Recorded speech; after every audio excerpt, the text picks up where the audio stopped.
Today we are looking at something that is truly unique.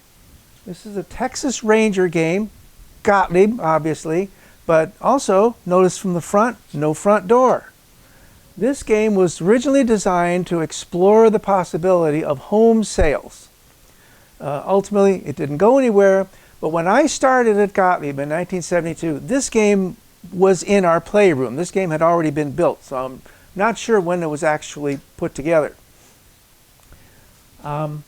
Notice, as I say, no front door. The leg, it does have standard legs. It's on a cart right now, but it has the standard legs. The idea here was to buy this game, maybe, I don't know, from Sears or I don't know. Bring it into the home, and the owner doesn't have to do anything to get it going. Put the legs on. The light box hinged down. So it would be shipped like this. There's standard plugs back here, but the game can be shipped with the plugs connected. So the owner doesn't do nothing. Back door is obviously off. But this was the one salient feature, was the fact that the light box was permanently connected. I wouldn't be surprised if they kind of explored the idea for doing that with all games, because it just saved a lot of issues. This is a Texas Ranger back glass. This is a Texas Ranger playfield, standard back glass. But the object here was to save money and to cut out as many features as possible. Say, we do have all the plastics. I know it looks very bare bones now. All the plastics we've got, they're intact, they're in good condition. But notice this cabinet. It is so shallow because, as you'll see later, there's nothing in it. There's nothing in the cabinet except bells, which means there's no bottom board. Okay? Okay, as you can see, they wanted to use as many standard parts as possible. You've got the standard arch, standard card holder, standard flippers. They're not attached to anything right now, but the flippers are normal. As I said, we have the plastics, but now they start taking money out. No star rollovers. Here, you see this is labeled, but these are covered up. This is some kind of, like a tape, like a cover. So I guess they expected the game to go out like this, although really I think if this thing had taken off, they probably would have made a new playfield without this and without this text, or they would put some other text here. Notice all games from this era have a ball back gate. Not this one. They decided to excise it. I'm not sure what they were going to do here. Regular pop bumpers.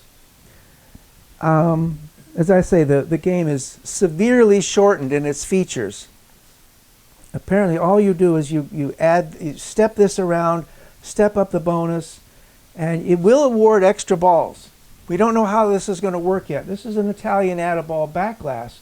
I'm sure the spots aren't going to be working. I think what will probably happen when you get an extra ball, it will just step up the ball count unit, almost like an American add-a-ball. There's no light box advance unit in the back. As I said, there's nothing inside. The front is kind of falling apart. You can see it needs. I think the cabinet was dropped at one time, so that has to be fixed. But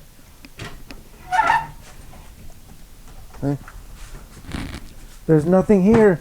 Here's the tilt and the flipper parts and everything. And here's the playfield relays and one bell, two bells, and a knocker. And that's it. Bonus unit, standard bank, fuses, flippers, ball return. Looks like the ball return switch here is missing. Got to fix that. But cabinet's empty. Yeah.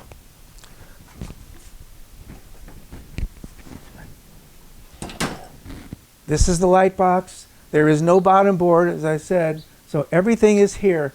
Notice there's only 3 score units, and yet there's 5 digits, so there's 2 dummy zeros. This is the horseshoe unit. That would have been in a regular game.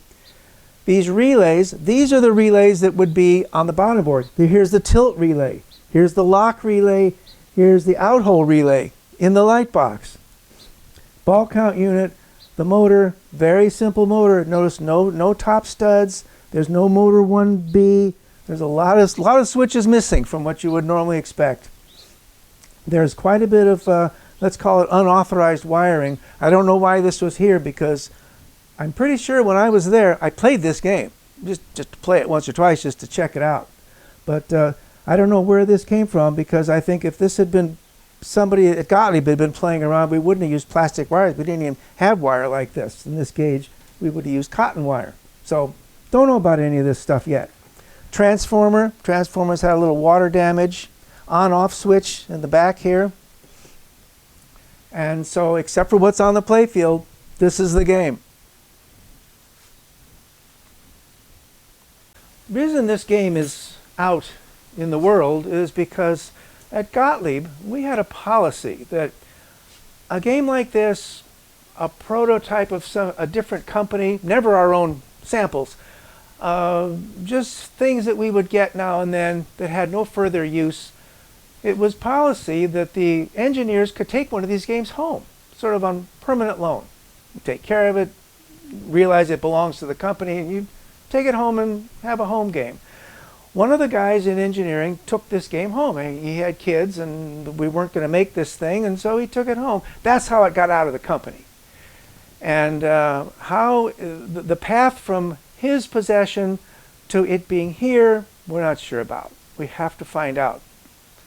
So, as I said, we had it in our playing room, and I played it, not much, because by the time I had started, it was a dead item. We were not going to make it.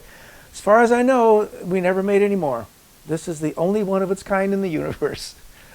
The next step, of course, is total restoration. There's a lot to be done here. All that peculiar wiring, all the dirt, all these rollover guides have to be replated. You know, standard restoration. But and we're still not sure how it plays.